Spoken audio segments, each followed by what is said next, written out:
I want to say good afternoon to everyone on this side of the pond, and in Israel, good evening to you. For those who do not know me, my name is Lou Balcher, and I'm National Director of the American Friends of Kaplan Medical Center. My role is to set the table and introduce you to friends of mine, wonderful people throughout America, Israel, and many in the greater Philadelphia area. I'll try to move our discussion at a good pace because we have amazing people to learn from on an especially important topic. There'll be time for Q&A at the end. Plus, after 60 minutes, for those who want, you're invited to stay on for a few more minutes for a more informal discussion. I particularly would want to hear what you appreciate from this program. Please post your questions in the chat, and Scott will help us so we can present them to our guests. We now want to welcome you to our 10th AFKMC Zoom event since the onset of COVID-19, in which we celebrate our Jewish community, our relationship with Israel, and our heroes of Israel. As we are now literally on the eve of Purim and we celebrate the rescue of the Jews in Persia, today we talk about Israel's rescue of Jews from Africa. 3 Israeli leaders, 2 diplomats, current diplomats from Chicago and Miami, and the former deputy speaker of the Knesset, along with the Philadelphia rabbi who was on 27 rescue missions, will share their stories. We had an amazing trial run yesterday with our speakers and found out that our 2 diplomats from Chicago and Miami are related. And they're most likely related to the former deputy speaker of the Knesset, Shlomo Molla, our keynote speaker. And isn't that true? Because aren't we all family? As we hear of anti-Semitism in the news, like last Saturday night's skit mocking Israel's successful COVID-19 inoculations and its misstatement on the treatment of all Israelis, we note that we do not see color in our speaking guests because they are our family, literally our cousins. We hope that the words of Martin Luther King ring true. I have a dream that my 4 little children will one day live in a nation where they will not be judged by the color of their skin, but by the content of their character. Please allow me to do a quick acknowledgement of our AFKMC National Board members and special guests with us today. And I apologize for those who I most likely will miss and want you to know that you are all VIPs to us at AFKMC. So for special acknowledgement, it's good to see for first time Karen Downer, the NAACP president of Bucks County. So good to have you with us. Thank you.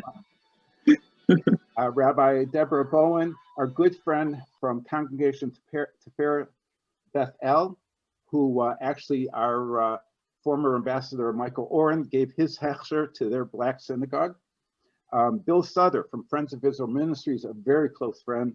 Kasa Anthony from American Israel Friendship League.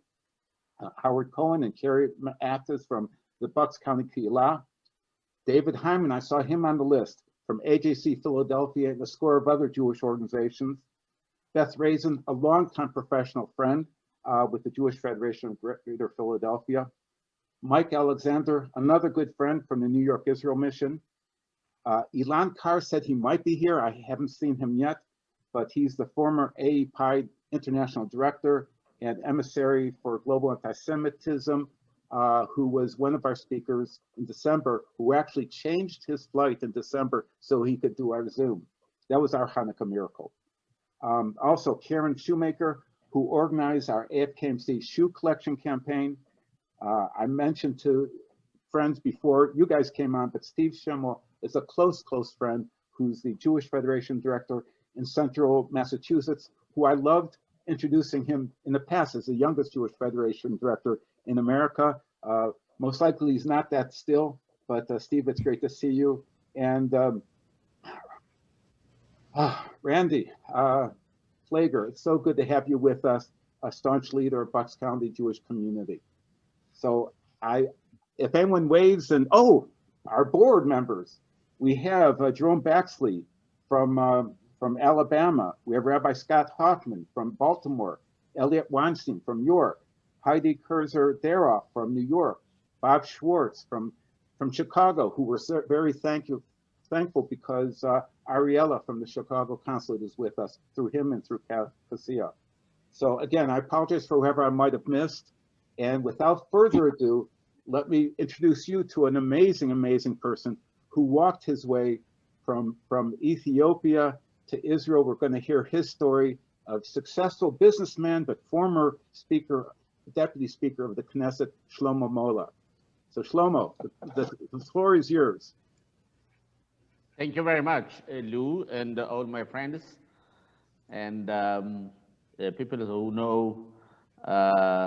Recently, yesterday, Ariella, she's my relative, and Kasa, I know that for the long times, for the long years, and I'm really thank you for this opportunity to come to talk with America. In this last 5 and 4 years, I've been in the United States in my personal story, personal new business in Ethiopia. In any case, I think February, it's African American History Month, and we are Ethiopian Black Jews. Very proud also to be in Israel and to talk about Israel, about Zionism, about our own story, about our very strong roots and history in Ethiopia. I personally grew up in Ethiopia in a small village in a very nice and exotic. I'm really miss all the time my village. I grew up on the mountains, and it was very nice. Jewish life, practicing Judaism like all over the Jews in the world. Sometimes we do more than the Ashkenazic Jews in Europe. We do exercise our Judaism like Jews before the first temple, and we have so many typical and nice tradition we brought with us in Israel, and we share for the Israeli society, we share for the Jewish world. I remember my life, as I said, a very typical, nice Jewish life. The main thing and what I knew, but when I grew up until 14 years old, I never thought there's a white Jews in the world. And to see, to think, and if I was thinking before, 40 years ago, be a Jew, the answer is no. So that is the environment how we grow up. But we do believe by Zionism. Our families and our leaders, the Jewish leaders, they told us about our future. Our future will be to go back to Israel, to our homeland, and I studied my military school in Ambober, in one of the very famous Jewish school, was run by International Oath. And in 1983, there is a new environment.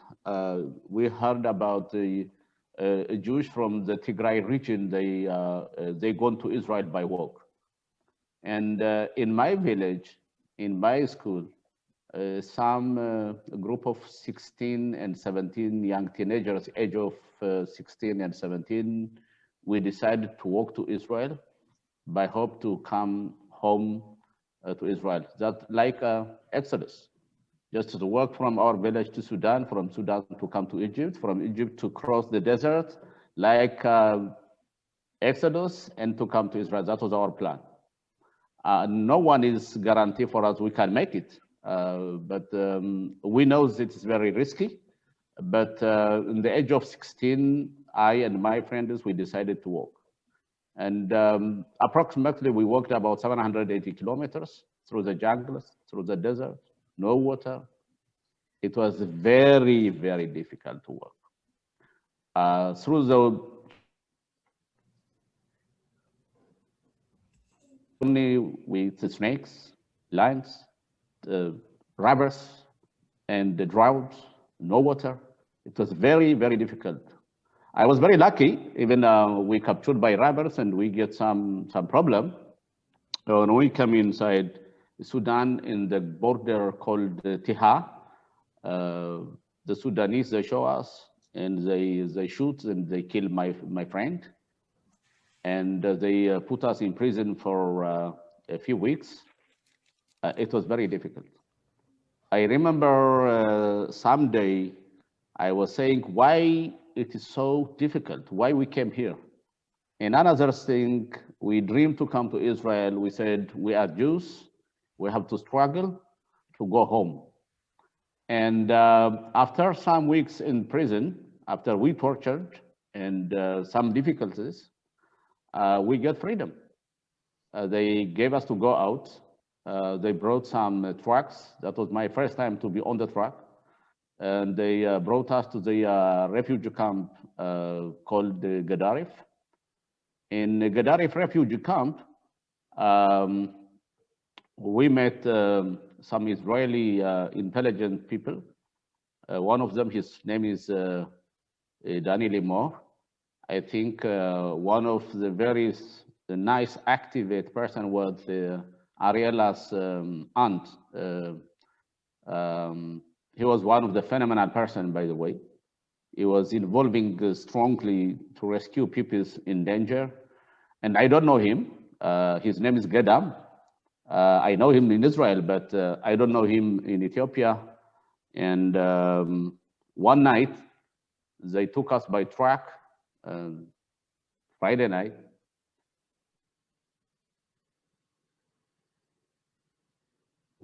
They said it should be very, with something here, you have to sit here. We sit there and they brought a truck. They put us on the truck, about 420 people, and they divided us into trucks, 220 each, and they started to walk through the desert. And no light. The thing is, it's so surprising. Two drivers are truck drivers are white people, and another two small cars, also another two drivers, also white people. We are trying to see perhaps why there is no black drivers or Ethiopians, where they are taking us for. In any way, after 4 hours drive through the desert, we came in Kasa desert in Sudan. They off us, and we sat there for about 10 minutes, about 15 minutes. And then they said that it should be very noisy and dusty here, please don't afraid. What can we expect for? And we wait 10 minutes, 5 minutes, and then after 5 minutes, they took some paint, they broke the paint, it becomes a stick light. They started to give some sign, and in the midnight, we don't know what's going on. And they announced 3 minutes. When they announced 3 minutes already, they give some light, and parachute is coming down. And we thought that it's a Sudanese soldier. Perhaps they came to kill us. But in another 1 minute, 2 minutes, and then in that time already, a big bird, I call the big bird, is coming down, and they all our group is captured by that is Sudanese, and they push us to go in. In that moment, also airplane is landing, a Hercules, and they push us to come in. It was very noisy and dusty. They push us to come in. The whole operation is about 3 minutes. They put us inside the airplane, and they close the door, and they sung Heaven Shalom Aleichem. Sometimes we think we got lost. We said, how? What is this? and to think in mid-desert, in Sudan, in Kasa, to expect some airplane can be landed, and it was very exciting. And anyway, we came inside the airplane, and they sung Heaven Shalom Aleichem. They speak in Hebrew, in English, in Amharic, in Arabic. Anyway, 5 hours later, we landed to Ben Gurion Airport. They told us we are in Israel. First of all, we're surprising because we need to see Israel as a honey and the milky country. Where is the honey? Where is the milky? And we are trying to see where we are. And secondly, we came in February. It was very hot, very strong winter, and it was rainy, very cold. In Sudan, it is very hot. It's opposite. And we said, is it Israel really? And this, I am surprising. The thing was during the day, Saturday morning, they brought us to Ashkelon. We see the Mediterranean Sea, but we like to see Jerusalem. Why they brought us in this sea? Is really we are in Israel, or they cheat us? And anyway, after some hours, they took us to the absorption center at Safat. We started our life in Israel. And just one story to tell you. Absorption center, our guide, some nice women, I have a nice remember with reminding with her.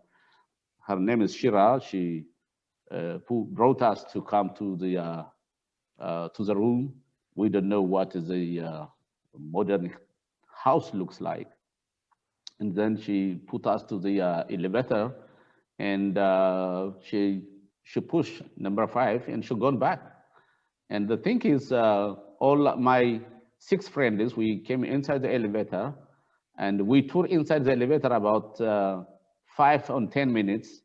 The elevator is gone up and gone down. When the elevator is opening, we are not going out. We're just staying for some instruction. And after 10 minutes, she came. She said, "Okay, what are you doing here? I brought you to go out and to come to open your door." First of all, we don't know what the elevator is. And the elevator tour was about 10 minutes.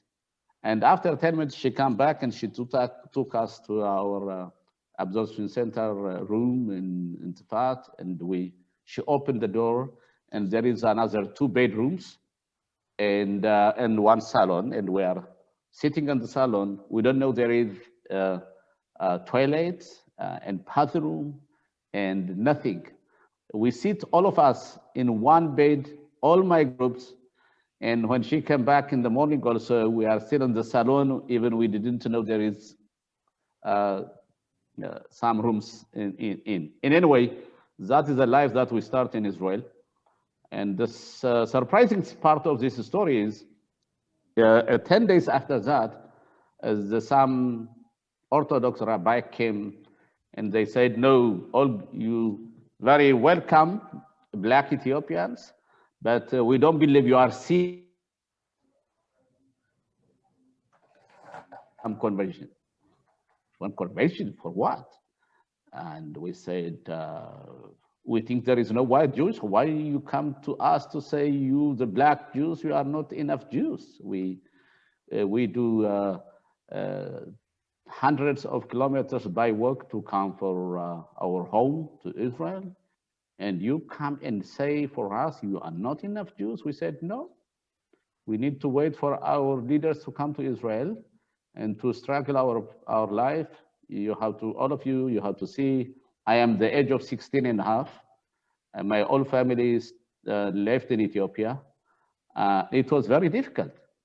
And in any case, we started our struggle for our religion freedom also in Israel. And we love to come to Israel. We are not easy welcoming to Israel, but the part of the Israeli society, we don't need any kosher certificate about our Judaism. And we really started to struggle. And that is why I become one of the activists in Israel before I become the Israeli parliament member. I'm very happy to lead this struggle for equality. And for us, color doesn't say anything. I think in Israel, there is a lot of challenges in Israel. It is not easy. But at the end of the day, Israel is a Jewish homeland. We love Israel. We love the Israeli people. We need to struggle for our equality. And the Israeli society is a salad society. It is not easy society. There is a lot of discriminations. There is a lot of problems. But even though I think this is a place that we have to fix it, the Israeli society. And I think we are the Israelis, a wonderful gift for the Jewish people. We are a wonderful gift for the Israeli society.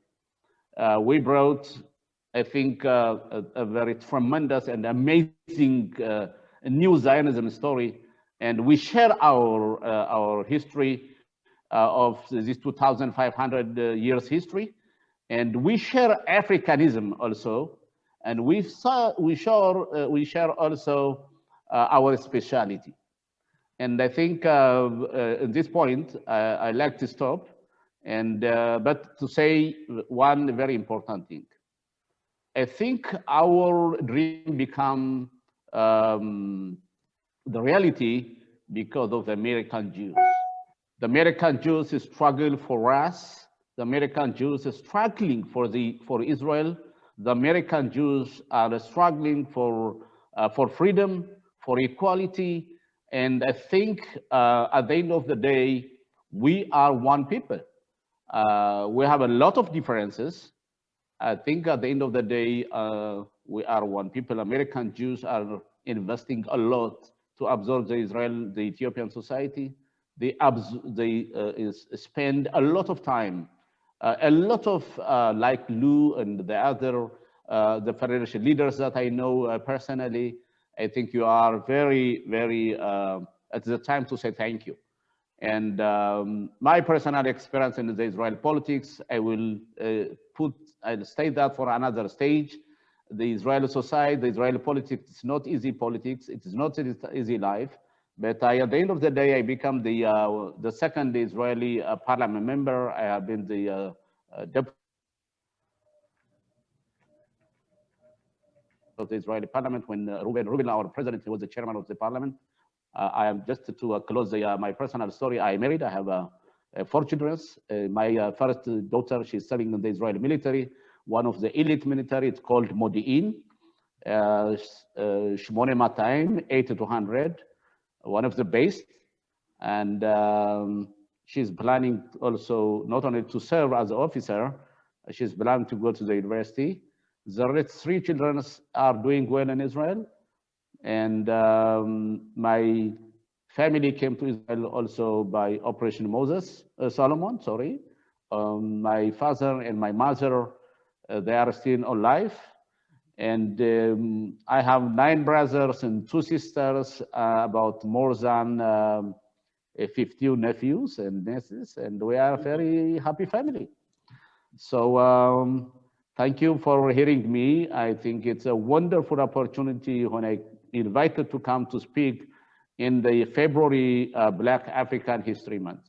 Thank you. Thank you so much for sharing your personal story, your challenge of walking out of Ethiopia, the connection with Israelis who saved you, the challenges that you had coming to Israel and having to fight for rights as an Ethiopian, and your knowledge of how Israel is, that everyone has to fight for their rights, whatever community they come from.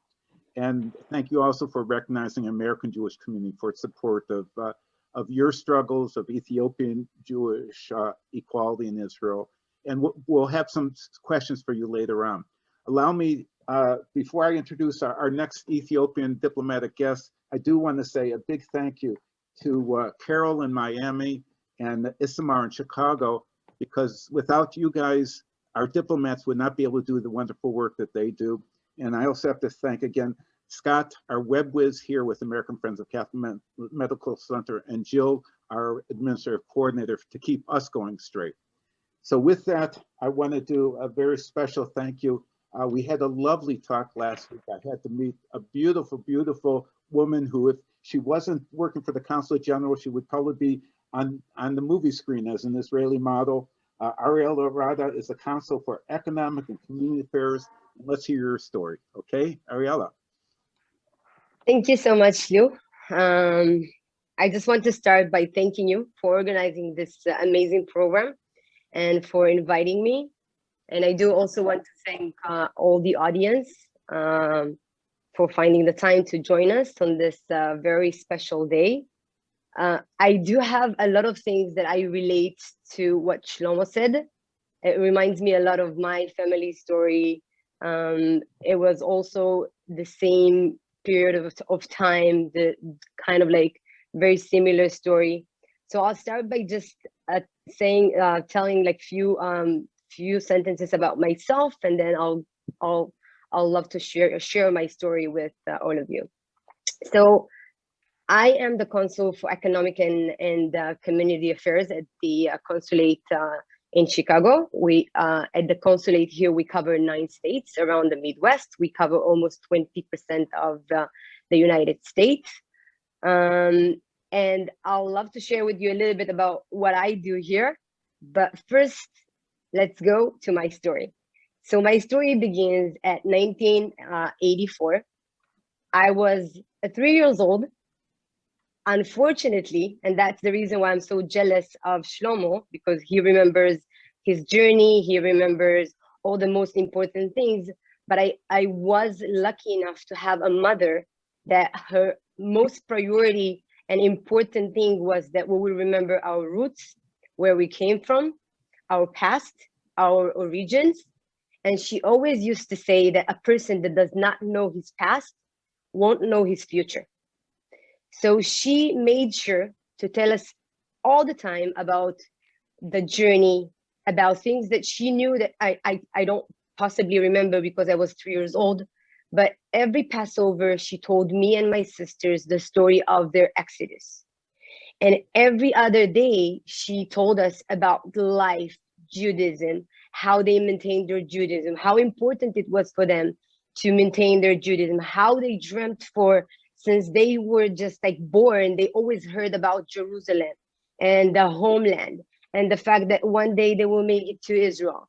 It was so rooted inside of them that in 84, when they heard rumors about Israeli aircrafts that are taking Jews to they don't even talked about it specifically Israel, but rather Jerusalem, the place, the Holy Land that they dreamt for so many years. It was so clear for her and for so many others that they're going to leave everything that they have and kind of like take a leap of faith. Because again, it was rumors, it was not something that everybody knew for sure. All the Ethiopian Jews that went to the journey from Sudan from the villages in Ethiopia to Sudan, it was just people that heard from other people of like secret operations that are taking Ethiopian Jews to Israel. So they went with their faith. They believed that they waited for too long to make it to Israel. And they decided just to, put their faith in God, put their faith in what they hear.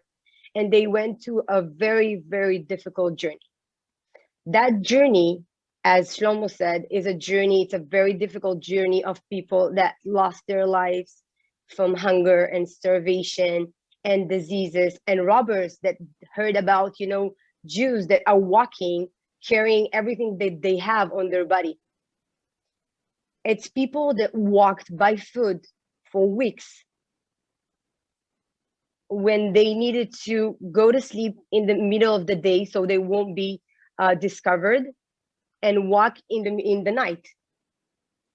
It's the story of people that lost and buried their loved ones, and they were not allowed to cry because maybe somebody will hear them and will capture them. So they needed to gather all the grief that they have, all the pain that they have, and to wait for them to arrive to Israel because they're not allowed to mourn. It is the story of people that basically decided to leave their families, their children. Families were separated. As Shlomo told about his story, he was a 16 years old boy that left everything and went with his friends. So people and families were separated just to make the story of arriving to Jerusalem. And so I was 3 years old. I didn't remember all of them, all of those stories, but my mom always made sure to tell me those stories. So I will remember the sacrifice that they made to make us arrive to where we arrived. And after this journey of few weeks that they walked, and they lost so many people on the way, they arrived to the refugee camps in Sudan, where they waited for weeks and sometimes months for the aircraft to take them to Israel. Upon arriving to Israel, of course, it was also difficult. They arrived from a third world country, a place where most of them are farmers working, you know, outside in the fields. A lot of them didn't have education.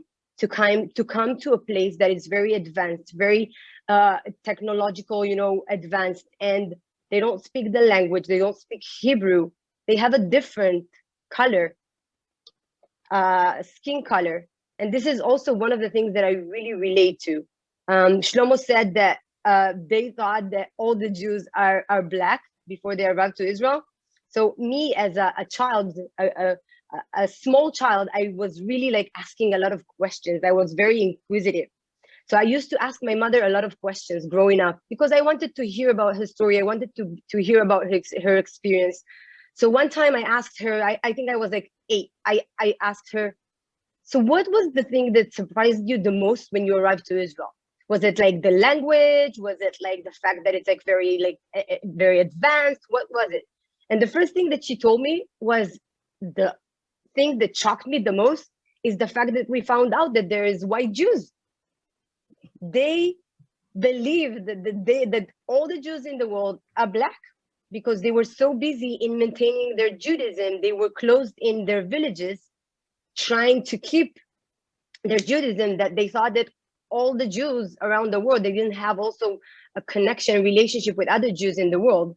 So they thought that everybody's black. So every time that I arrive and somebody tells me, you know, when we found out about the Operation Moses and Solomon, and we've heard that there is Ethiopian Jews, we're very surprised. So I said, oh, it goes both ways. Believe me, we were surprised as well. So it's always, you always need to remember that maybe you were surprised because you found out that there is black Jews. We were surprised because we thought that all the Jews are just black. And so arriving to Israel, of course, it was very challenging. A lot of the people in my age, my generation, we felt like we needed to be with our parents, to translate, because it was difficult for them to learn the language, to adjust to, you know, to the new place that they came. So we needed to go with them to the banks, to governmental offices, to help our parents to do things that not necessarily a child in our age is supposed to do, but it was part of the challenging part of coming to a new state, being an immigrant and being a child that catches the language faster than the adults. So a lot of challenges, again, as Shlomo said.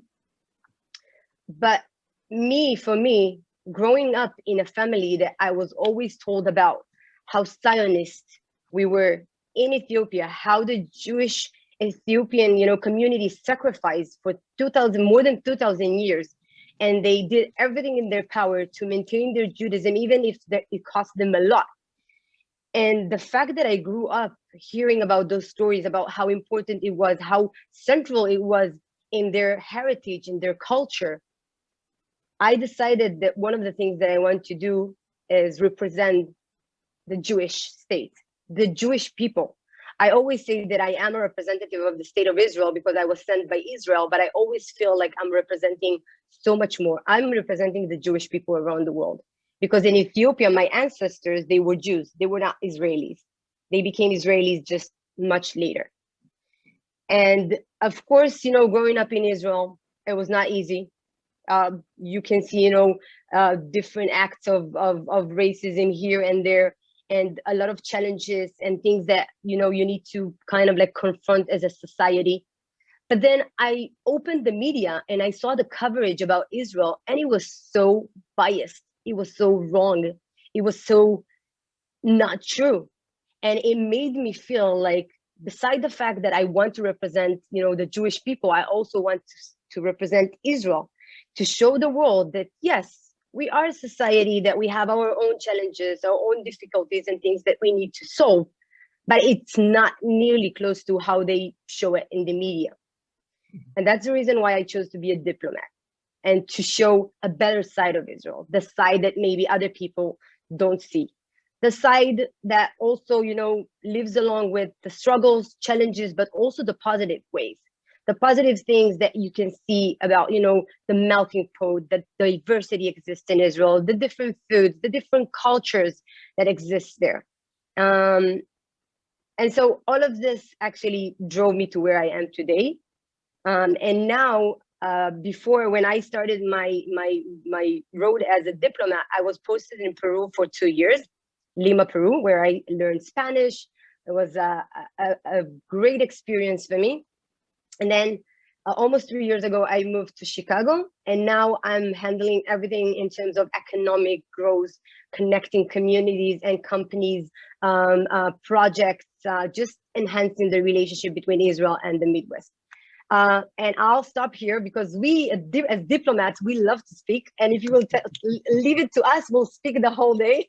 So as Shlomo said, I'll close it here. And then, of course, if there is questions or other things that you want to know, I'll be more than happy to share. Ariella, thank you so much for sharing your personal story, just adding on to Shlomo's.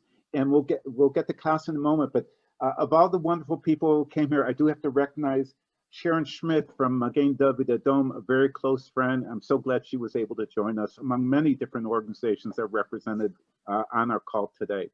So if I can introduce amazing young diplomat from Miami, who I got to know years ago when I was an Israeli consul in Philadelphia, Kasa, Bainesay-Harbor, and it's wonderful to reconnect with you after a decade or so. If you can share with us your story and maybe what you shared with us yesterday, your connection to Shlomo as well. Hi, great to see you all. Thank you very much for inviting me. It is wonderful to see everyone. I see some familiar faces like Eva Rosenstein and Donna Levine and many others. It was really wonderful to be here. My story, more or less, it's like my colleagues, except one thing that I like.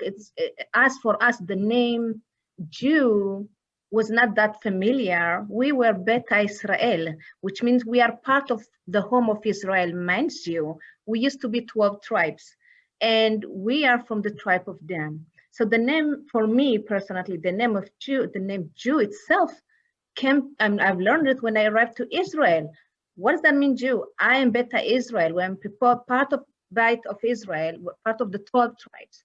So like my family and colleague and friends, Ariella said, and Shlomo, Molla said, it was a big surprise for me and for my family to see white people that are claiming to be part of our community, Shabbat, Jewish holiday, the holidays according to the Torah, our Orit. It was a big surprise. It actually took me a while to understand that I'm in Eretz Israel, because all I thought about was America. Because I remember talking about, in my house, they were talking about America, the American people. And for me, when I went to Israel, I thought that I'm like in America, only in America there is people in a different color that's claimed to be.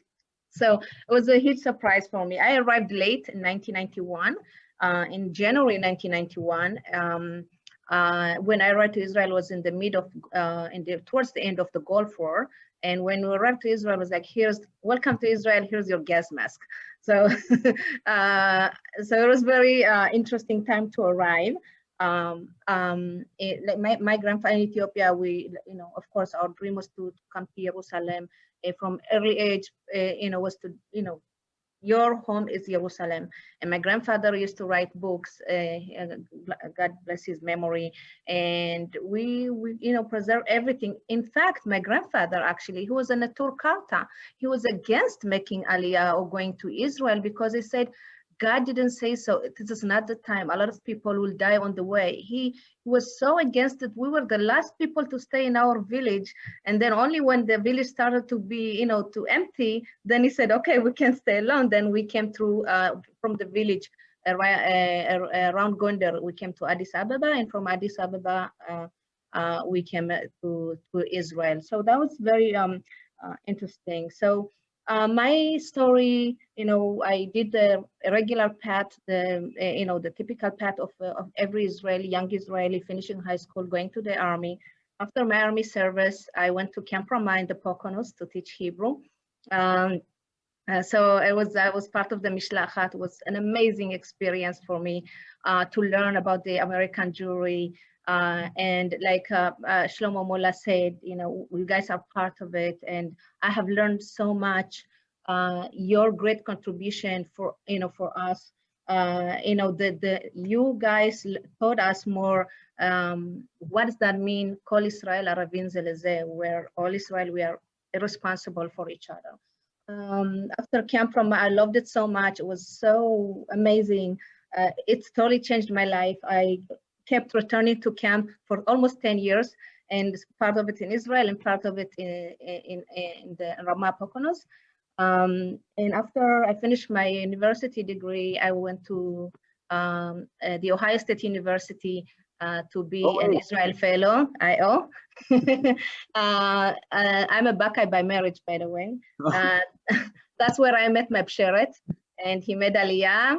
And at the campus, working with Lou, I remember, you know, Shlomo Molla came to Columbus, Ohio. I was so excited. I said, I was like, Lou, he has to come to campus to speak with my students. And some of my students that I'm still in touch with are still talking about the meeting with Shlomo Molla. It was, I mean, for me, I'm closing a circle. It was really amazing. And that was the moment that I really wanted to do more than that. And I decided to join the Israeli Foreign Service because I saw what's going on campuses. I didn't stay only at the Ohio State University, but also I did a tour all over the campuses, including in San Francisco, to speak, you know, about, you know, faces of Israel, the real Israel, and the diverse Israel. That was where I decided that I want to contribute and to do something for my country in the higher level. And I've learned the campuses, and there are still challenges, but it's, for me, it's a dream come true to be a diplomat. So I just want to show you a picture. So, you know, my friend like Shlomo Molla and Ariella talked about the history. I want to talk about what's that mean to be the Ethiopian Jew right now in Israel, how we contribute, how we are, you know, despite the challenges, we part of the Israeli society. We contribute in every level. There are judges, doctors, lawyers, you name it, professors in the universities, nurses, you know, so we contribute everywhere. And of course, in Israeli diplomacy, it goes without saying, we will contribute eventually. Our parents came without, you know, knowing the language, like Ariella said. Instead of being led by our parents, we were our parents' leaders. They were depends on us in every little thing because they didn't know the language. So you can imagine when you need, instead of leading your kids which school to go, how to choose your university, you becoming depends on your kids. That can be beyond, you know, it's against the nature almost. So overcoming all those challenges and still to contribute to the state of Israel, being part of the Israeli society and despite the challenges. I just want to show you a picture, okay? This is, can you see it? This is a picture of Ben Gurion. Like I say, when I met my Bsheret at the Ohio State University, he made Aliyah, we got married. After 2 years of marriage, we went to Burma. I served as the deputy head of mission at our embassy in Burma, known today as Myanmar. And I see this picture at the embassy. Now, before seeing that, we did a ceremony for the local leadership. I did for the local leadership, young leadership, Hanukkah party, and I lit candles in Hanukkah. I took those pictures, I put them in the library of the embassy. I go over the old albums, and I see these pictures of Ben Gurion in Burma with the local Jewish community and local leadership, lighting Hanukkah candles. You see this Hanukkah, the Sol Hanukkah, the menorah. It was so fascinating. That was in 1961. Mind you, Burma and Israel were very close back then because of UNU, the first prime minister of Burma back then, and Ben Gurion, mind you, he was a big fan of Buddhism. So if you visit his house in Tel Aviv on Ben Gurion Boulevard, you will see a lot of sections of Buddhism and Buddha and books and everything. And he did meditation. Little I knew, no one knew that almost years later, an Ethiopian Jew will make Aliyah and will continue his tradition. And this is us, my husband Philip and me, lighting Hanukkah candle in Burma with the same Hanukkah that Ben Gurion lit candles. So for me, this culture like show you that, you know, it's just natural. We will continue our founders' legacies of Eretz Israel to continue to preserve and to fight for our, to advocate for our home, birthright home. And all of this is because our prayers or our, you know, ancestors, you know, we joke about, yesterday we joke about the Bonu offsprings, all of us, all three of us are the Bonu and, you know, offsprings, but we preserve so much our tradition, and we prayed and God answered our prayer and kept our tradition, and thank God we will be able to come back to our home and to keep practicing in a way, not exactly the same, our tradition with our brothers and sisters, you know, even the white people of Israel. But as for me, it's such an amazing thing, and thank you very much for everything. So if you have questions, I'm here. Kasa, thank you so much for sharing your story. And to round out our stories, we have an American view from a rabbi, Seth Frisch, a good friend who was, and I was amazed when I saw this, he was on 27 missions, rescue missions for Operation Moses. So Seth, if we can find you, introduce you, have you speak, and just a reminder, you have to give me a few minutes before the end of the hour so I can do a plug for American Friends of Kaplan Medical Center. So sure. Seth, where are you? Can you hear me by any chance? There you are, good. So just let me know. I mean, I'm going to try to keep it as brief as possible because you warned me to. But if I go over, just give me the high sign. I'm happy to observe. So I'm very moved by the story so far, and I, you know, I don't often find myself really humbled by other people's stories in this particular category. So what I have to offer, I don't know if it's of any great relevance, but you know, I was just thinking when I first learned of this operation and I wanted to be part of it. I remember saying to one of my friends who eventually became a comrade in the army, a chaver of mine. I said, so, you know, how do you think these people got there? And I heard one of the speakers say that they were from the tribe of Dan. He says, it's not really that important how they got there. It's important how we're going to bring them home again.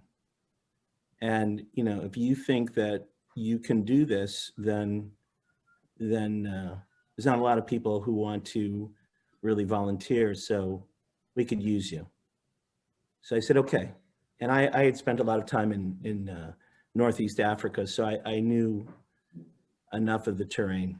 Anyway, I wanted to tell you in all interests for keeping this brief, to summarize, and I heard, you know, one of the earlier diplomats say that she was only, I think, 3 years old at the time. So it really brought me back to one of the missions. And, you know, I would say, Lou, that I could talk about 27 different stories from 27 different ways, but I think what I'd like to share most with you is something that maybe will bring us full circle. And that is on one of the particular missions, my immediate commanding officer, you know, I'm sure many of you know the name, you know, the word Mifaked. You know, Mifaked said to me, Frisch, you're on the last flight. And these weren't the Hercules airplanes at the time. They weren't that big. They were C-47s. And I said, oh, don't send me on that last flight. It's, you know, it's really the stragglers. It's the equipment. It's the most dangerous liftoff because there's no one covering. He said, Frisch, that's why I'm sending you. Can you handle this? So I said, okay. You know, it's not that he would have even listened to me if I had said no. So I remember going into the last person on the last flight into the aircraft, shutting the door with my hand, and I found myself between crates in a cabin with only one light bulb. You know, these planes are very old. They were 50 years old at the time, reconditioned.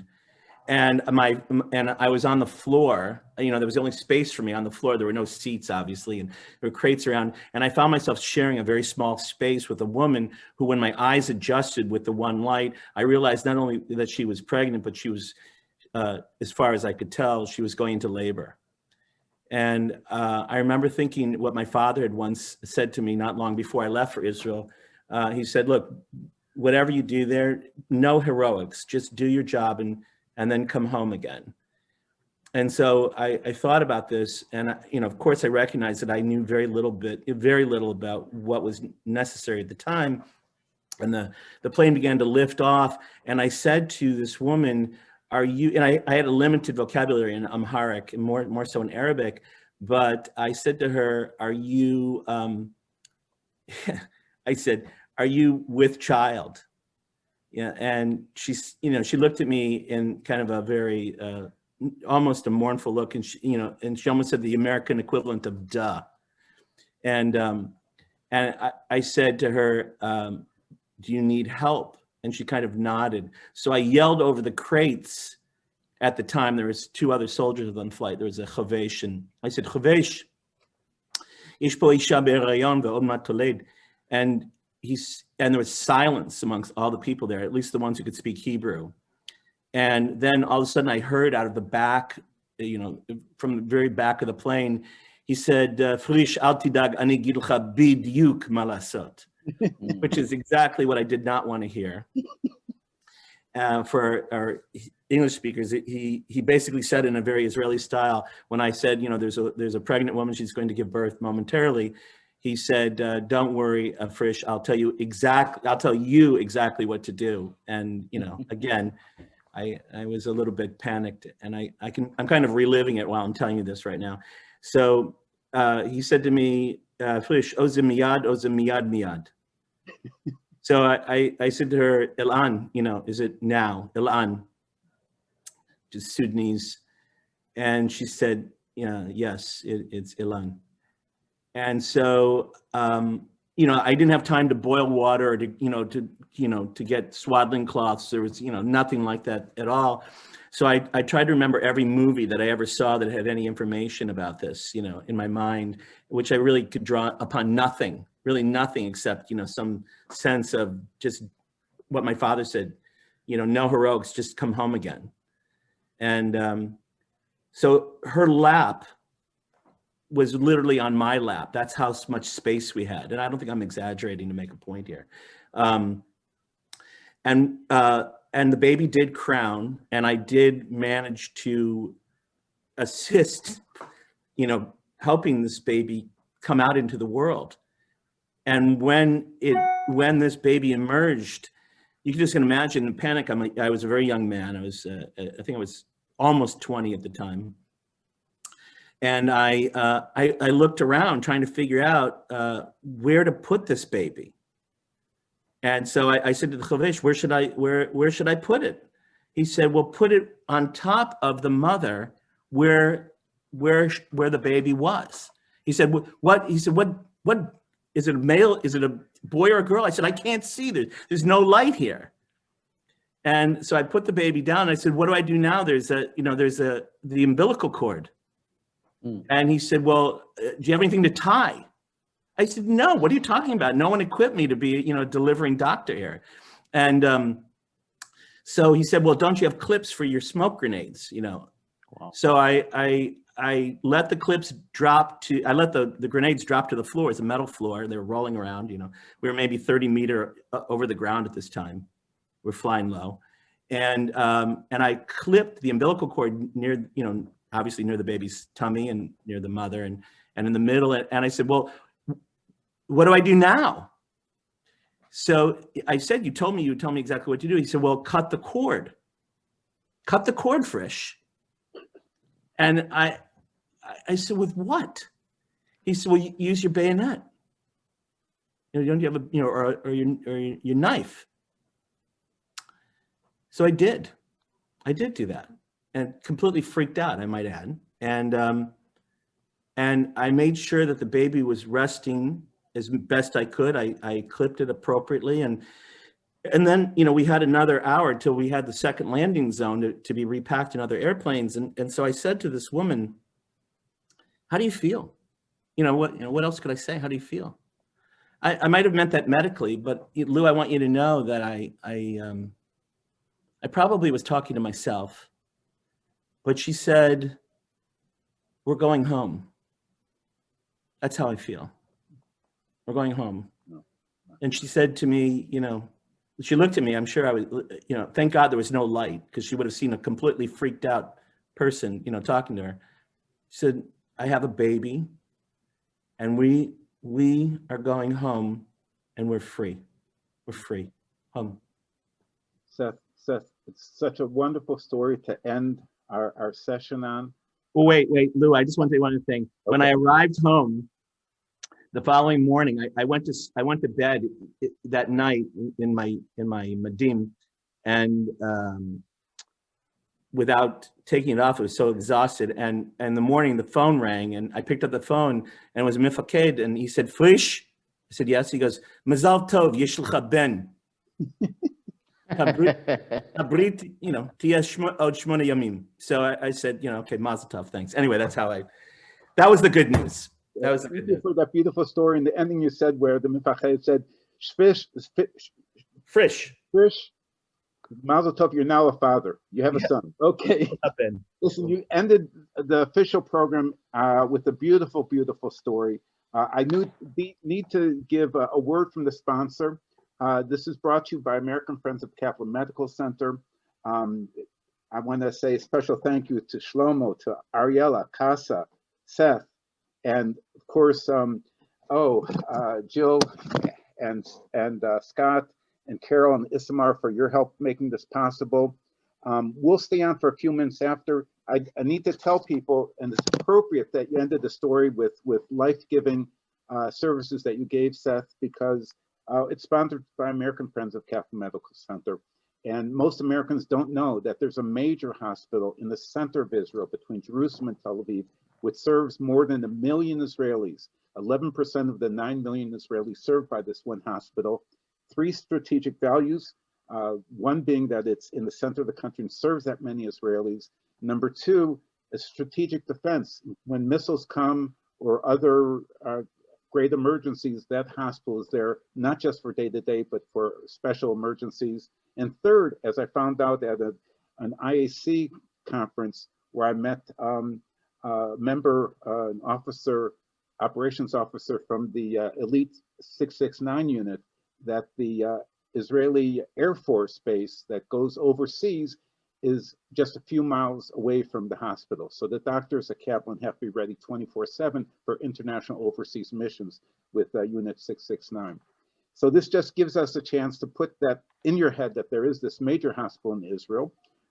Because it's almost Purim, in place of Shlachmanot, if you haven't given gifts of Shlachmanot, you're welcome to make gifts to American Friends of Kaplan Medical Center. You can go to the website to find out where that is.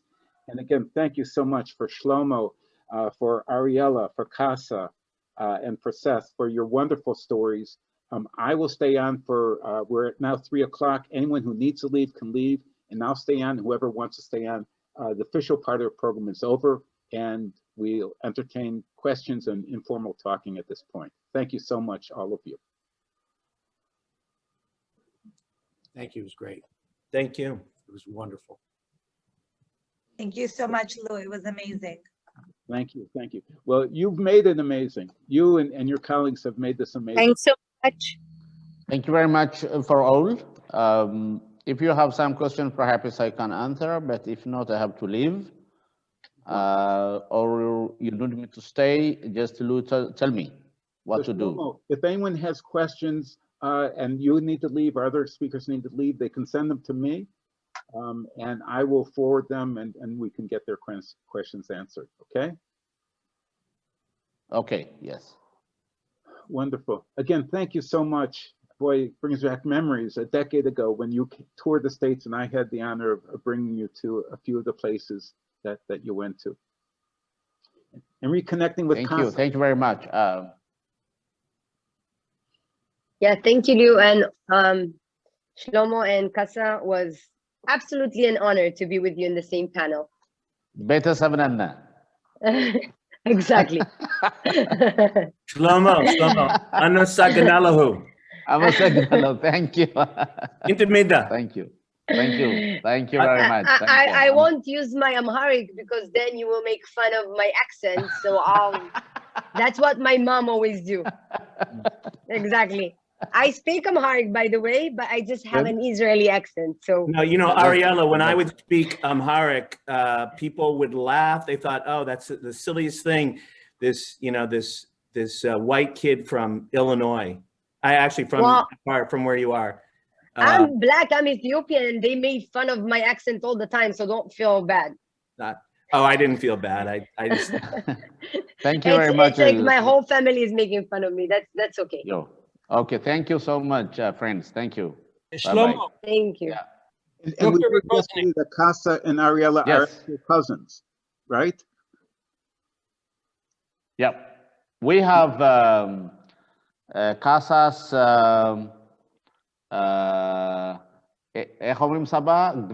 grandfather. And my grandfather and Ariella's grandmother are brothers. Oh, brothers and sisters. Oh, wow. Yeah. My grandfather is Molla Bonu. Kasa's grandfather is Solomon Bonu. And Ariella's grandmom is Avichu Bonu. So this is the story. Yeah. We share the same as you notice. We have the same ancestors. It's Bonu, the same family. Bonu. Yep. Molla Bonu. Yes. Thank you so much. Beautiful. Yes. Well, thank you, everybody. It was a pleasure. Thank you. Thank you. It was a pleasure. Thank you, Lou. Bye. Toda rabah. Toda rabah. Bye-bye. Thank you, Lou. Thank you. Take care. Thank you, Lou. Thank you.